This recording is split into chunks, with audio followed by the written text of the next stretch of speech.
লেভেলের যারা ছিল তারা কিন্তু আমাদের এই আন্দোলনে ব্যাপক ভূমিকা রেখেছে, এটা কোনোভাবে অস্বীকার করা যাবে না। সবচেয়ে বেশি ভূমিকা রেখেছে প্রবাসীরা। প্রবাসীদের ভূমিকা সবচেয়ে বেশি ছিল এই কারণে, কারণ আপনি যে টক শো করেছিলেন তখন আপনিও কিন্তু প্রবাসী থেকেই কিন্তু শো করেছিলেন, এবং প্রবাসী থেকেই কিন্তু আপনি আমাদের বিষয়গুলো জানাতে পেরেছিলেন। যার যার ব্যক্তিগত স্বাধীনতা রয়েছে, কিন্তু এই প্ল্যাটফর্মটা কিন্তু কোনো রাজনৈতিক দলীয় প্ল্যাটফর্ম না। এই প্ল্যাটফর্মটা হলো একটা সার্বজনীন প্ল্যাটফর্ম।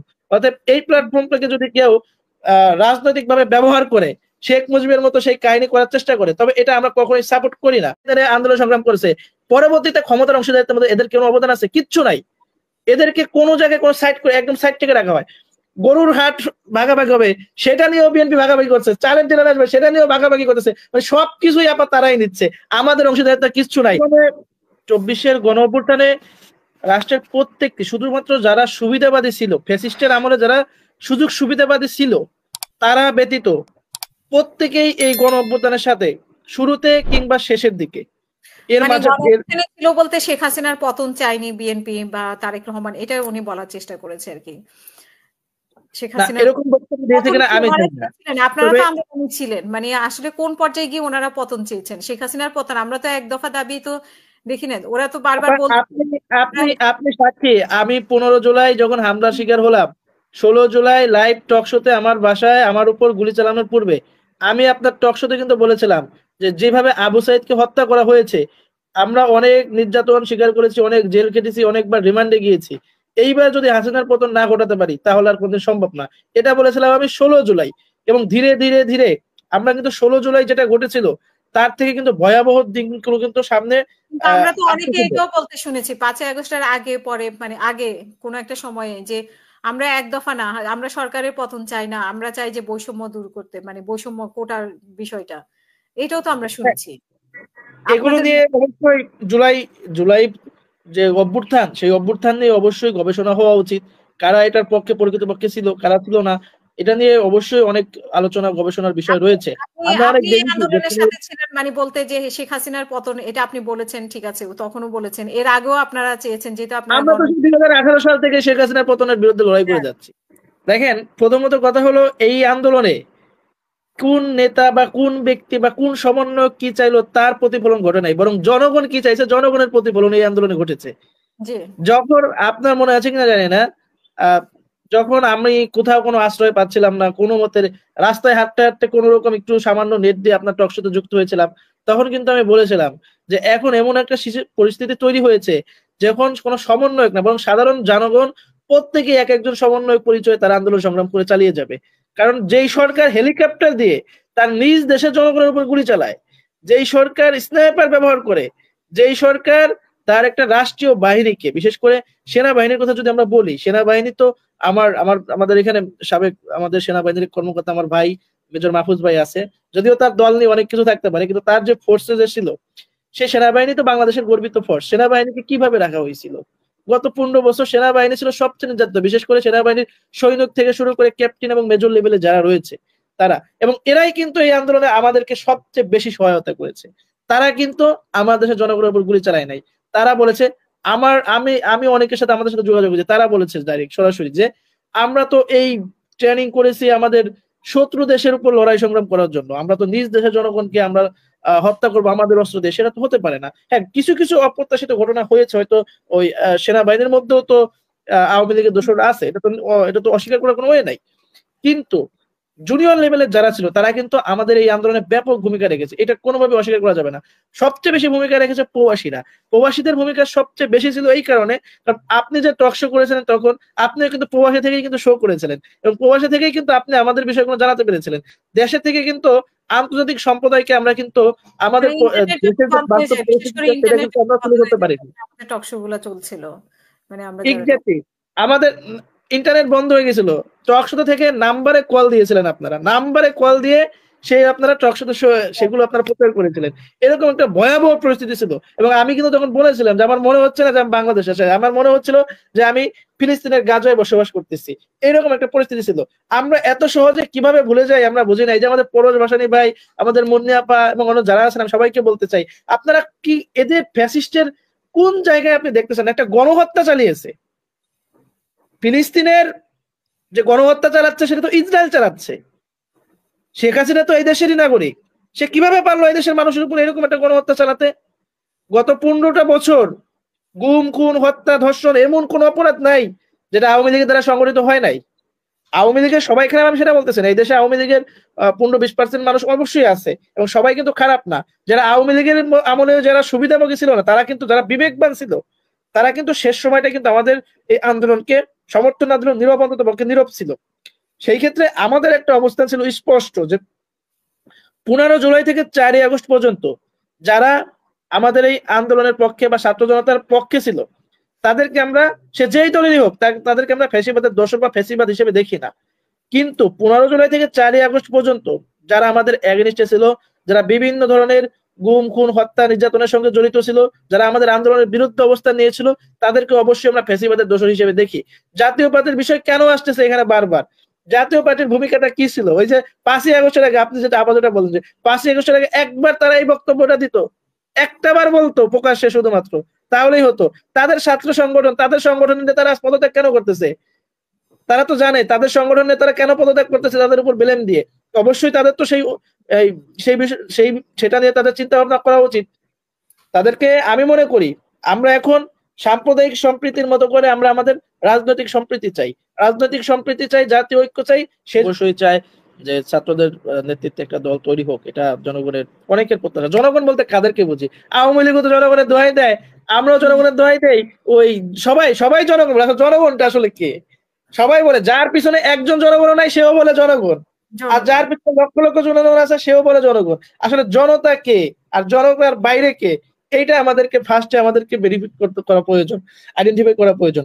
আর ফার্স্টে যেটা বললেন আপনি, শুরুতে যেটা বললেন যে আমাদের মধ্যে সম্পৃক্তি আছে কিনা, আমরা যারা বৈষম্য বিরোধী ছাত্র আন্দোলনের সমন্বয়ক রয়েছে সমন্বয় কমিটিতে এবং সমন্বয় কমিটির বাইরেও যারা সংগঠক হিসেবে যারা কাজ করেছে, সকলে কিন্তু একটা বিষয় একমত ছিল, সেটা হলো শেখ হাসিনার ফ্যাসিস্টের বিরুদ্ধে।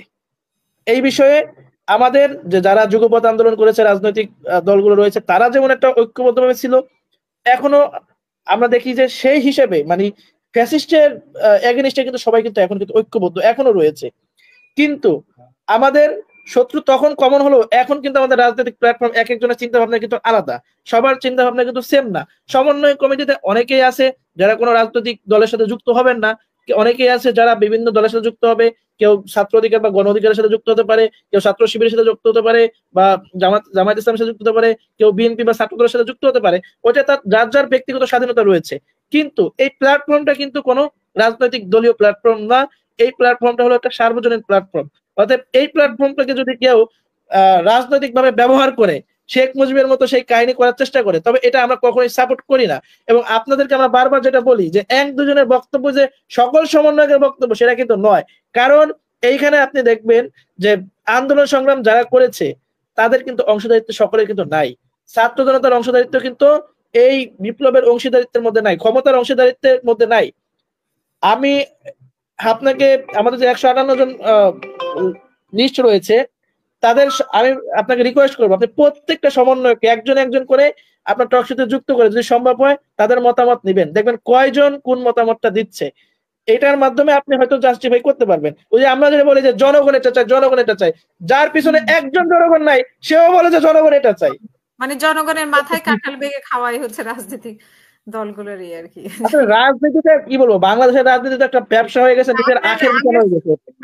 জনগণ বিচার করবে। যদি এই দেশের প্রচলিত আইনের মাধ্যমে বা উপদেষ্টা পরিষদ থেকে পদত্যাগ করে যদি রাজনৈতিক দল করার সুযোগ থাকে, অবশ্যই সেটা করতে পারে। কিন্তু সরকারের থেকে দল গুছানো, এটাকে তো আমরা কখনো সাপোর্ট করি না। এবং আমরা এখন যেটা দেখতেছি যে শুধুমাত্র তাদের মতো করে যাদের পছন্দের লোক আছে তারা তাদেরকে এস্টাবলিশ করতেছে, বা তাদের দলে যারা থাকবে তারাই শুধু সমন্বয় কমিটি হিসেবে স্বীকৃতি পাবে, আর তাদের দলে যারা থাকবে না তারা সমন্বয়ক হিসেবে বা তারা আন্দোলনের ক্রেডিটটা তাদেরকে দেওয়া হবে না। এইটার বিরুদ্ধে তো আমরা অবশ্যই সবসময় বরাবর প্রতিবাদ করেই যাচ্ছি। হয়তো মিডিয়ার সাথে আসতেছে না, বাট আমরা কিন্তু আমাদের জায়গা থেকে কিন্তু আমরা অবশ্যই সেটা প্রতিবাদ করতেছি। আর অনেকগুলো বিষয় নিয়ে আসলে বলতে হয়, আমাদের মুন্নি আপা আছেন, তারপর পরশ ভাসানী ভাই এবং মেজর মাহফুজ ভাই অনেকগুলো বিষয় নিয়ে আলোচনা করেছে। আমি মুন্নি আপাকে একটা বিষয় বলতে চাই যে সরকারে আসলে কারা আছে, এই যে যে আন্দোলনটা হলো, সরকার আসলে কারা? মাঠ পর্যায়ে যান, আপনি একটা বেশি না, আপনাদেরকে একটা, আমি মনে করি বাংলাদেশের প্রত্যেকটা রাজনৈতিক দলের, যেহেতু তার নৈতিকতা, আমাদের তো নৈতিকতার বিপ্লব ঘটে নাই, সেহেতু প্রত্যেকটা রাজনৈতিক দলের উচিত অনলাইন একটা অভিযোগ সেল করা, যেখানে জনগণ একটা অনলাইনে তাদের অভিযোগগুলো দিতে পারে। এটা প্রত্যেকটা রাজনৈতিক দলে করা উচিত। প্রত্যেকটা গ্রামে গ্রামে আপনি যে খোঁজ নেন কারা নিচ্ছে, এখন যতগুলো আপনার ডিলার আসতেছে, যত সরকারি সুযোগ সুবিধা যা আছে, এমপি মন্ত্রী চেয়ারম্যানদের কাছে যা যায়, এখন যেগুলো ইউনোর মাধ্যমে আছে বা ডিসির আন্ডারে আছে, সেগুলো কারা পাচ্ছে? কারা? কাদের পাওয়া উচিত বলে আপনি মনে করেন অভি ভাই? কারা পাওয়া উচিত? অবশ্যই ফ্যাসিবাদ বিরোধী যারা, তাদের প্রত্যেকে পাওয়া উচিত। এক্স্যাক্টলি। তো যারা যাচ্ছে তারা হয়তো ফ্যাসিবাদ বিরোধী দেখেই তো যাচ্ছে। কি হচ্ছে আপনি বলেন, কি হচ্ছে সেখানে? কি হচ্ছে আপনি আমাকে, আপনার যদি যোগ্যতা থাকে, আপনি আপনার ফাইনান্সিয়াল ইনভেস্টমেন্ট বা ভাঙ্গার কথা যদি আমি বলি, আমি আমার নিজের এলাকার কথা বলি, অন্য কারোর কিচ্ছু বলবো না। আমার ফরিদপুরের ভাঙ্গায় আন্দোলনের সময় কেউ তো ছিল না, কোন দলের নেতা কর্মী। আমার কিছু ছেলে পেলে নিজেরা জীবনের ঝুঁকি নিয়ে মায়ের খেয়ে জেলে গিয়ে রিমান্ডে গিয়ে ওরা দাঁড়ায় দাঁড়িয়ে আন্দোলন সংগ্রাম করেছে। পরবর্তীতে ক্ষমতার অংশীদারিত্বের মধ্যে এদের কোনো অবদান আছে? কিচ্ছু নাই। এদেরকে কোনো জায়গায় কোনো সাইড করে একদম সাইড থেকে রাখা হয়। গরুর হাট ভাগাভাগি হবে সেটা নিয়েও বিএনপি ভাগাভাগি করছে, চালের ডিলার আসবে সেটা নিয়েও ভাগাভাগি করতেছে, মানে সবকিছুই আবার তারাই নিচ্ছে। আমাদের অংশীদারিত্ব কিচ্ছু নাই। বিশ্বাস যদি না হয়, একটা অনলাইন সেল, অভিযোগ সেল করেন, আপনি পেয়ে যাবেন।